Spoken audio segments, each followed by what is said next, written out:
자, 그럼 이제 이 미추홀구 을 지역을 한번 살펴보도록 하겠습니다. 미추홀구 을 지역은 숭이 1-3동, 숭이 2동, 그리고 숭이 4동, 용현 1-4동, 용현 2동, 3동, 그리고 용현 5동, 그리고 학익 1-2동, 관교동, 문학동을 포함하고 있습니다.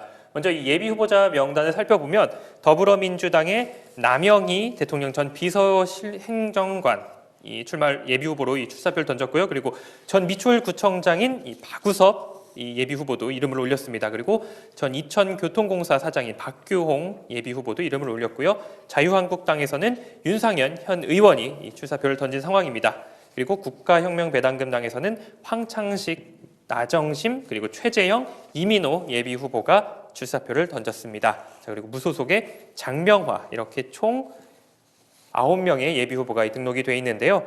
자, 안영근 전 의원님께 먼저 한번 여쭤보고 싶은데 이 미추홀구 을 지역구에서 이 지난 16대 17대 국회의원을 역임하셨습니다.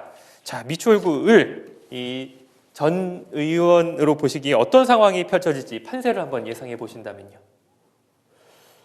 여기도 좀 미추홀구 갑처럼 저는 그 자유한국당 내에서 친박 핵심 세력을 갖다가 공천해 주느냐 마느냐에 따라서 모든 판도가 좀 달라진다고 생각을 합니다.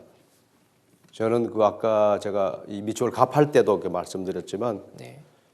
저는 그 이 유승민 의원이 불출마 선언을 하면서 한국당하고 통합을 하는 거는 이 친박 세력에 대한 강력한 제재를 갖다가 저는 암시하고 있다고 보거든요.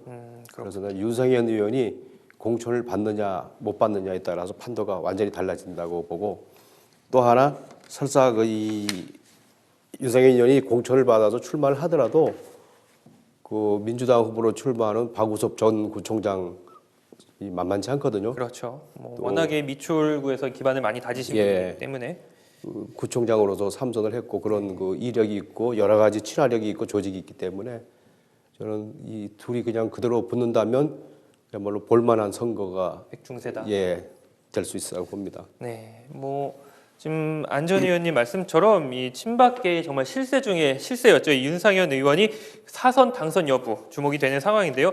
지난 20대 공천에서는 이 낙마를 했습니다. 거기서 그리고 무소속으로 출마를 해서 또 당선이 됐는데, 자, 이 부담감이 상당할 걸로 보입니다. 어떻게 보시는지요, 류 교수님? 이게 이제 윤상현 의원이 비박계와도 관계가 좋고 친화력 하나만큼은 대단하죠. 그리고 또 지역구 관리를 상당히 잘 했다고 봅니다. 그렇죠. 그래서 본선 경쟁력도 있는데, 문제는 우리 안 의원님, 안 전 의원님 말씀하신 것처럼 이 21대 총선의 프레임이 박근혜 전 대통령의 탄핵이라는 쟁점을 중심으로 갈 것인지, 아니면 현 대통령에 대한 중간평가 그리고 경제에 대한 문제, 이런 것들이 중심이 될 것인지에 따라서 선거 판도가 정말 달라질 수밖에 없을 것이다. 정말 유승민 의원이 나는 출마하지 않는다라는 출마 포기까지 하면서 온 메시지가 친박에 대한 칼을 대라라는 그런 메시지였다면 상당히 이 공천관리위원회가, 한국당의 공천관리위원회가 어려운 난감한 상황에 처할 수밖에 없을 텐데요. 그런 차원에서 보면 윤상현 의원도 박근혜 전 대통령과의 개인적 친분 관계, 그리고 친박 실세였다는 점, 그 실세였다는 점이 2016년 20대 총선 후보 공천 과정에서 좀 문제가 있었지 않습니까? 누구를 공천하지 말라, 시키지 말라 이러면서 이제 탈당까지 했었죠. 네. 자, 이런 부분을, 과거의 전력을 어떻게 평가할지 사실은 궁금한 점입니다. 공천을 줄지 말지. 그렇군요. 네. 방금 교수님 말씀처럼 이 정말 박근혜 이 정권에 대한 심판으로 이어질지 아니면 현 정권에 대한 견제로 이 프레임이 어떻게 씌워질지가 굉장히 주목이 되는 상황이거든요. 맞습니다. 자, 그러면은 이 같은 이 지역구에서 이 16대 17대 안 전 의원님께 한번 여쭤보면은, 자, 지난 이 12년 동안 18, 19, 20대 이 윤상현 의원이 지금 맡아서 이 지역구를 발전시키기 위해서 많은 애를 써왔는데, 자, 전 의원이 보시기에 현직 의원 잘 했다고 보시는지요? 지역 발전에 기여한 면에서는 그 지역 현직 국회의원들은 전부 자신이 잘했다고 다 주장을 합니다. 네. 그리고 지역 주민들도 지역 발전 많이 했다고 하는 분들은 그 속을 들여다보면 그분의 지지자거나 그 정당원이 많이 있고, 또 이 반대파, 지지하지 않는 사람들은 지역 발전한 게 지역에서 한 게 뭐가 있냐고 또 이렇게 이 툭툭거리기도 하는데 저는 이게 지역 발전 이거에 대해서는 전국의 모든 국회의원이 자기가 열심히 해서 지역이 발전됐다고 주장하는 바가 이게 있으니까 저는 항상 그 50점 정도만 주면 적당하다고 봅니다. 아, 객관적으로 지금 50점 정도. 예. 이 후한 점수인지 박한 점수인지는 잘 모르겠는데요. 이 지역 발전하게 되면 계속 이 예산 그 결산할 때마다 매년 연말에 쪽지 예산 뭐 집어넣어서 온갖 그렇죠. 결국 내가 이 더 얼마 예산을 나오냐. 끌어오면 대한민국 내 다른 지역은 손해. 그거 소외되어야 된다는 그런 그렇지. 건데 결국은 뭐 그걸 갖다가 후하게 주거나 아니면 뭐 박하게 주거나 할 건 아니라 뭐 그래서 50점이라고 생각을 합니다. 그냥 뭐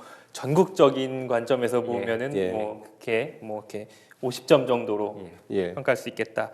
자, 뭐 좀 전에도 이야기가 나온 부분인데 이 윤상현 이 현직 의원이 이 지난 선거에서는 이 무소속으로 출마해서 당선을 한 뒤에 이 복당을 했습니다. 예. 자, 뭐 박우섭 전 이 미추홀구청장이 유력한 이 대항마로 이 거론이 되고 있는데 예. 자, 과연 어떤 이 형세가 벌어질 것인지 뭐 쉽게 예측하기 힘들겠지만 예. 뭐 예측을 해보신다면 한다면 네. 사실 남영희 예비 후보도 솔직히 말씀드리면 신보라 후보하고 좀 비슷한 것 같아요. 네. 뚜렷하게 연고가 없습니다. 청와대 행정관 출신이라는 걸로 공천을 막 주기에는 부담스러울 수 있을 것이고요. 네. 박규홍 예비 후보하고 박우섭 예비 후보 중에 최종 후보가 결정이 될 텐데 네. 이제 박우섭 예비 후보도 이제 공천 민주당이 만들나 한국당이나 비슷한데요. 기준 중에 이런 게 있어요. 뭐 탈당 전력이 있고 이런 부분은 또 감점을 한다고 그러거든요. 그래서 야, 이게 어떻게 될까 싶지만 그래도 이제 본선 경쟁력을 따지고 이 지역을 탈환해야 된다라고 하면 아무래도 경쟁력 있는 후보를 내세우려고 하겠지요. 다만 이렇게 보면요. 20대 총선 결과를 보면 이 지역이 참 재밌는데요. 무소속 윤상현 후보가 득표율이 48.1%였고 오히려 새누리당의 김정심 후보가 10.6%였습니다. 네. 합치면 58%, 58.7%인데 이걸 어떻게 이길까? 이제 이게 오히려 더 민주당 입장에서는 고민이라고. 그렇군요. 그게 지난번에는 민주당에서는 후보를 내지 않았어요. 예. 예, 오히려 미추홀 그래. 국민의당, 예, 국민의당 안 정의당에서 김성준. 김성진 후보를 예. 내서 그 후보 단일화 뭐 그런 거 뭐 했는데 이 정의당이 단일 후보로 나가서 당선된 경우가 아마 심상정 후보 일산의 거기 외에는 좀 없다고 기억을 하고 있는데 네. 결국은 제가 보기에는 뭐 무소속으로 당선돼서 윤석열 후보가 이제 강하다, 뭐 조직이 탄탄하다 그렇게 이제 인식될 수도 있지만 저는 민주당에서 후보를 못 내 가지고 조직이 무너지고 그리고 민주당이 약해 보이는 그런 이 착시 현상이라고 저는 생각을 하거든요. 그렇군요. 그 민주당이 후보 계속 내면서 이런 결과가 나왔으면 이거 누구에게 유리하겠다고 이렇게 판단이 서는데 현재로서는 이 지난 선거의 그 통계를 갖다가 갖다 대기에는 좀 많이 미흡하다고 봅니다. 네. 자, 이 미추홀구 을 지역도 정말 뭐 많은 볼거리가 있고 빅매치가 이 예상이 돼 있습니다. 뭐 짧게 한 줄 평하신다면요. 안전 위원님께 먼저 여쭙겠습니다. 여기도 일단 후보가 뭐 어느 정도 확정이 윤곽이 나와야 제대로 이렇게 짐작을 할 수가 있는데 현재로서는 몇몇 후보 말고는 다 안개 속에 소위 메이저 후보들이 다 안개 속에 들어간 상황이기 때문에 미리 좀 점쳐보기 점치기가 참 어려운데 제가 볼 때는 아까 처음에 말씀드린 대로 그 윤상현 후보하고 박우섭 후보가 이렇게 양당에서 공천이 된다면 아주 이 재미있는 그리고 볼만한 박빙의 승부가 펼쳐지리라고 예상됩니다. 그렇군요. 우리 류 교수님께서는 어떻게 보시는지요? 저는 이게 좀 다른 시각에서 보는데요. 네. 미추홀 을에서 민주당이 네. 현재 집권당이 미추홀 을에서 답을 못 찾으면 앞으로 우리 인구 구조가 고령화되는데요.